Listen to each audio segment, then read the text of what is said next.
আসসালামু আলাইকুম রহমতুল্লাহ। আলহামদুলিল্লাহ ওয়াহদা ওয়াসসালাতু ওয়াসসালামু আলা মান লা নাবিয়্যা বা'দা।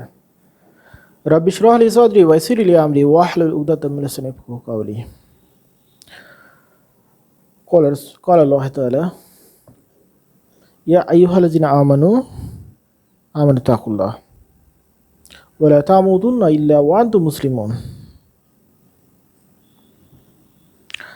যাই হোক,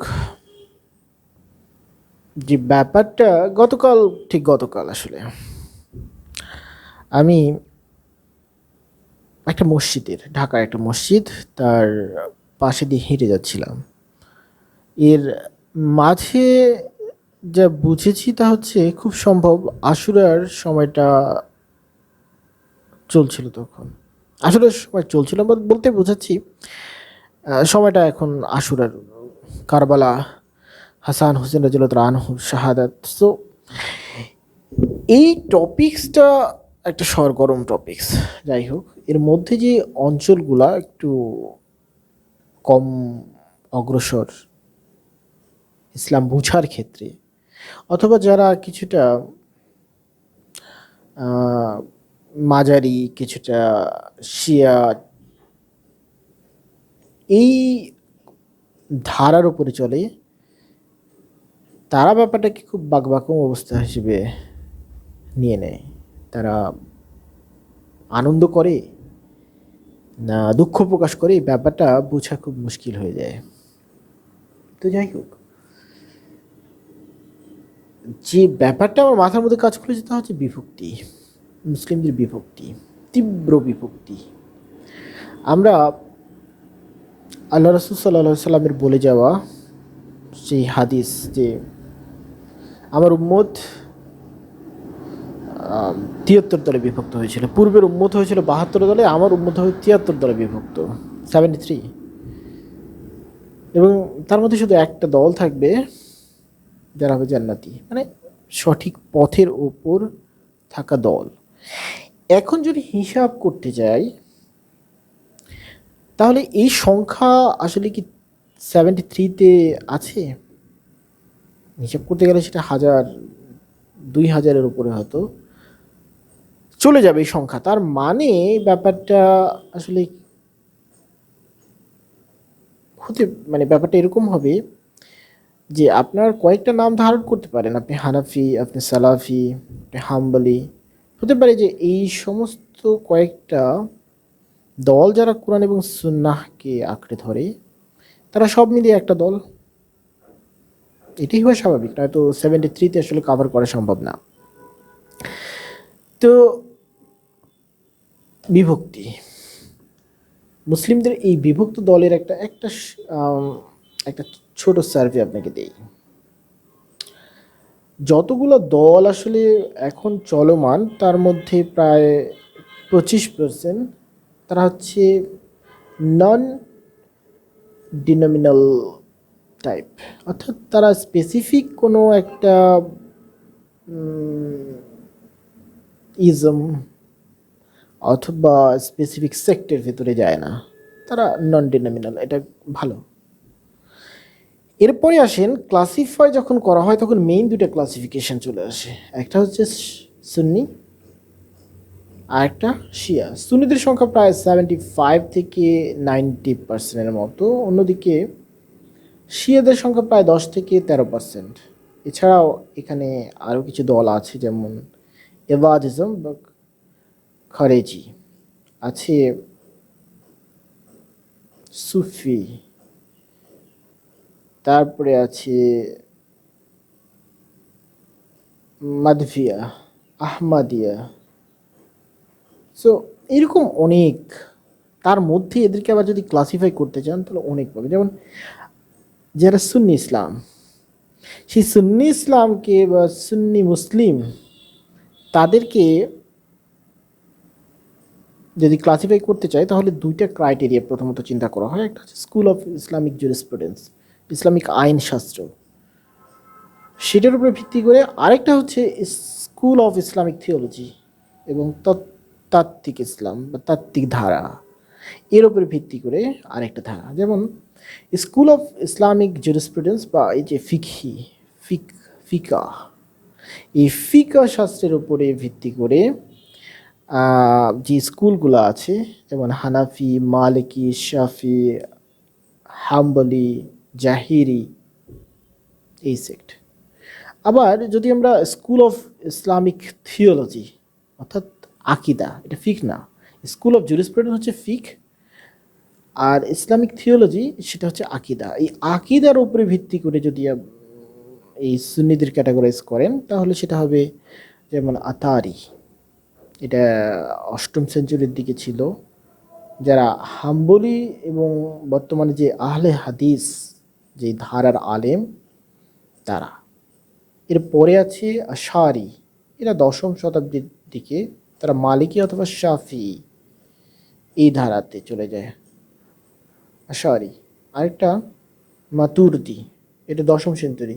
এখান থেকে হানাফি, মাতুরদি থেকে মাতুরদি, সেখান থেকে আসে হানাফি যে স্কুল বা হানাফি যে ধারা সেটা। এছাড়াও আছে মুতাজি, এটাকে বলে মুতাজি, মুতাজি, তারপরে মুরজিয়া, কাদেরিয়া, জাবরিয়া, জাহমিয়া, বাতিনিয়া। তো এইগুলা অনেকগুলো সেক্ট স্কুল অফ থিওলজির মধ্যে পড়ে। এরপরে যারা মেজর হানাফি, মালিকি, শাফি, হাম্বলি, জাহিরি, যে হানাফি সেক্ট, এদের মেইনটা হচ্ছে হানাফি। তো এই হানাফিদেরকে আবার 2 ভাগে ভাগ করা হয়, একটা হচ্ছে দেওবন্দি আর একটা হচ্ছে বেরলভি। তো এই দেওবন্দি কারা হলো? ইজতিহাদি সেক্টরে যারা ফিকহাকে গুরুত্ব দেয় তারা হানাফি, আর যারা ট্র্যাডিশনাল এবং সুফিজমকে এক জায়গায় করে, ট্র্যাডিশনাল এবং সুফি, ট্র্যাডিশনাল ক্যারেক্টার মানে বিভিন্ন জাতি ধর্মের যে সাংস্কৃতিক ব্যাপারগুলো থাকে সেগুলো এবং আধ্যাত্মিকতা, এই সুফিজমকে এক জায়গায় করে তারা হচ্ছে বেরলভি।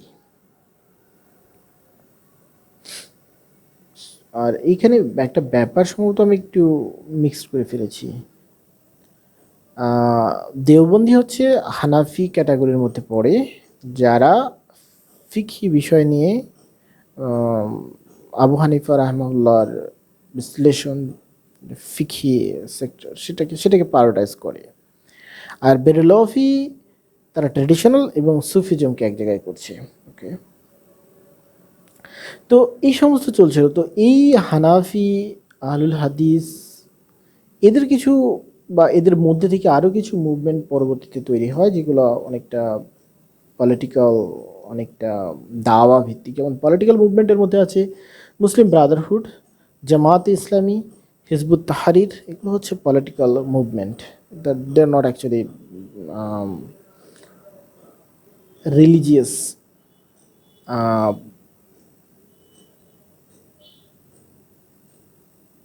ডিসক্রাইবার। তারা যে কাজটা করে না সেটা হচ্ছে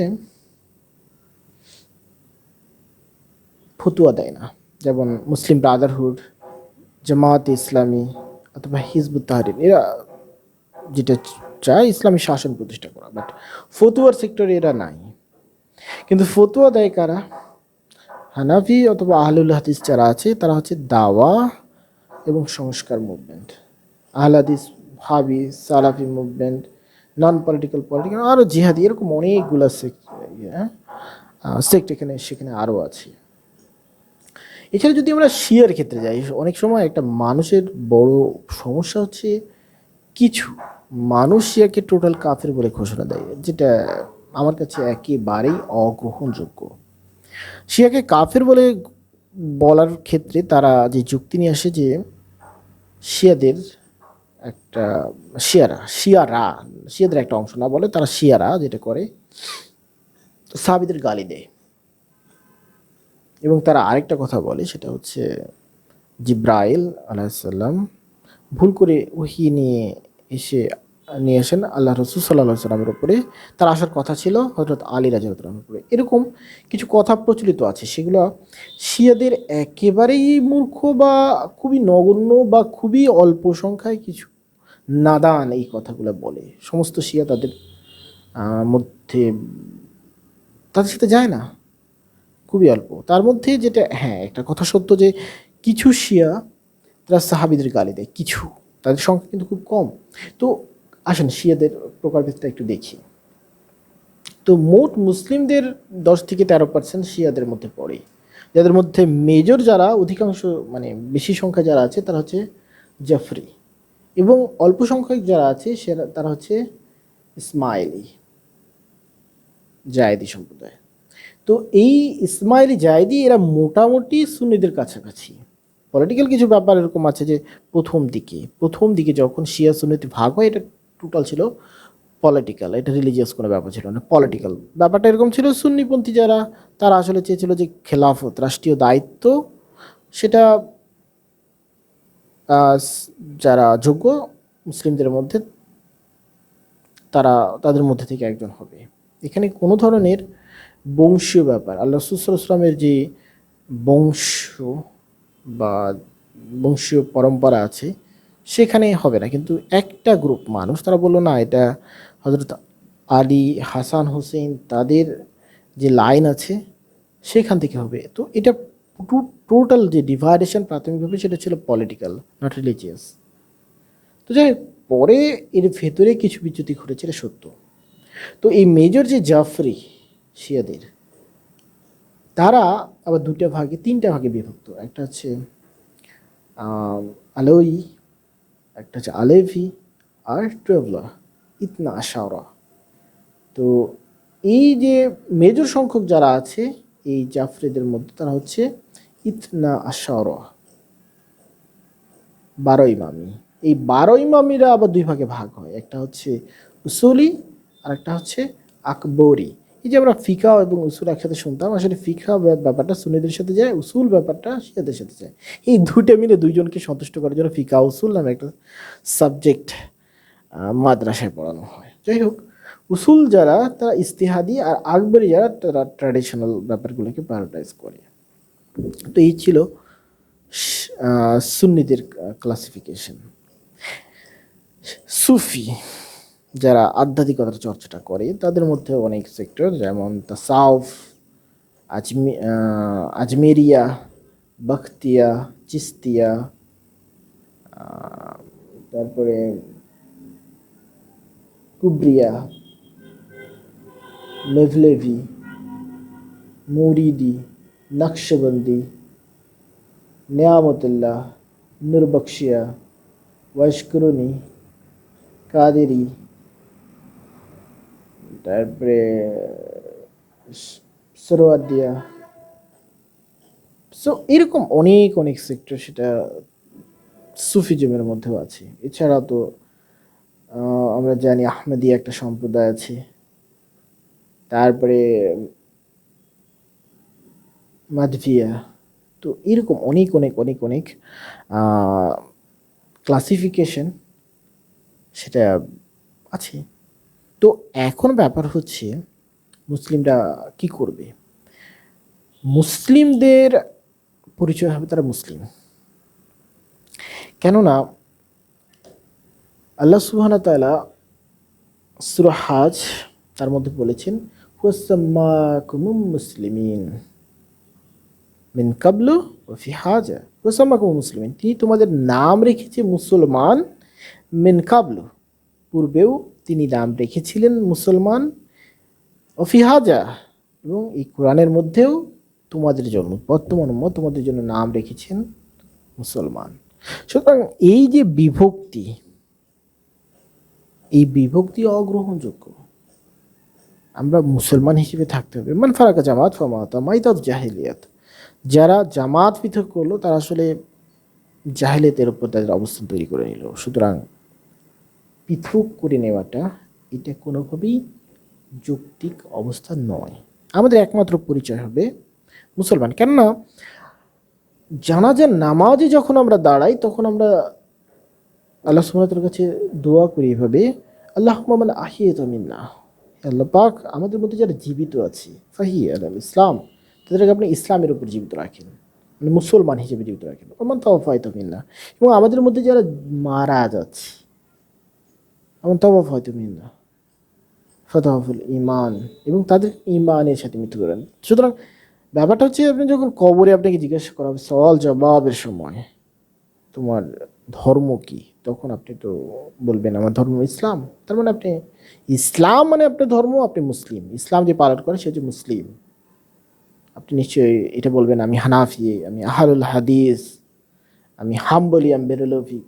এটা বললেই আপনার লাঠির বাড়ি নিচে পড়বে না, ব্যাপারটা মাথায় রাখা উচিত। সুতরাং কবরে যদি আপনার পরিচয় আপনি মুসলমান হিসেবে নিজেকে উপস্থাপন করেন, তবে দুনিয়াতে আপনার নিজেকে মুসলমান হিসেবে পরিচয় দিতে সমস্যা কোথায়?